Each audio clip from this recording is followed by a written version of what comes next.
Tiene un tanto seca. ¿Quieres eliminar la diabetes y mala circulación? Toma esta rica bebida por 2 semanas y te curarás para siempre. Síguenos para más recetas. Este remedio casero solo lleva 2 ingredientes.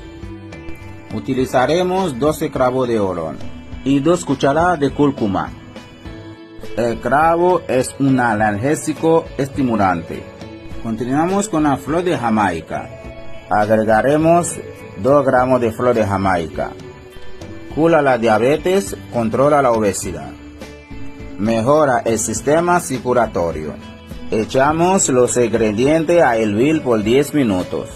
Servimos y tomamos frío o caliente. Tomas 2 tazas al día por 2 semanas. Hazlo y déjame un comentario.